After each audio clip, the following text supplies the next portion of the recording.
fait, le secteur de la construction a pendant longtemps été cause de artificialisation des sols, fragmentation des milieux, destruction aussi des milieux. Dès lors qu'on vient construire, gérer ou restructurer un bâtiment, on vient perturber des milieux parce qu'on prélève des ressources naturelles, donc on vient perturber des écosystèmes.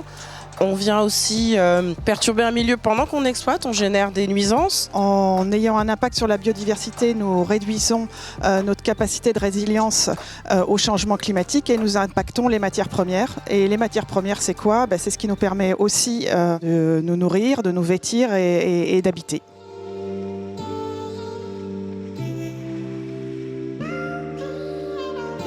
La première action, je dirais que c'est de sensibiliser. Et ensuite, dans les activités elles-mêmes, il s'agit de venir non seulement limiter les impacts, mais même aller au-delà, chercher à valoriser la biodiversité, à la promouvoir.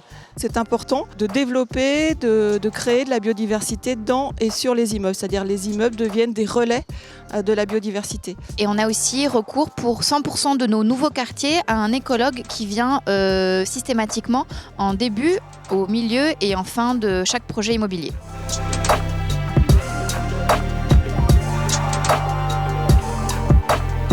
Le mot qui me vient tout de suite à l'esprit, c'est collectif.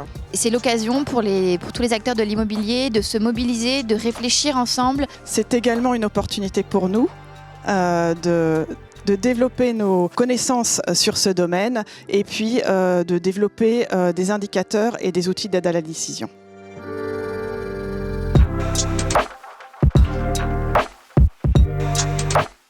En tant qu'acteurs engagés, nous devons d'agir et il nous a semblé qu'il était pertinent de faire mieux avec moins. La ville, pour qu'elle soit durable et surtout désirable, elle a besoin de nature en ville, elle a besoin de biodiversité. Au final, intégrer de la biodiversité dans les bâtiments, sur les bâtiments, autour des bâtiments, c'est une manière de créer de la valeur économique, environnementale et aussi sociale.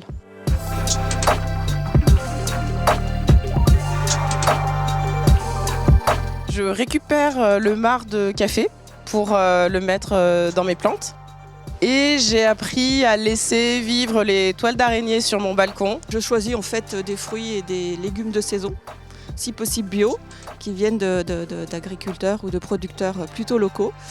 Et puis pareil pour les fleurs. J'ai une fille qui a 3 ans, donc j'essaie de lui apprendre au quotidien l'importance de la nature, la faune et la flore, en espérant que ça retentisse sur les générations à venir.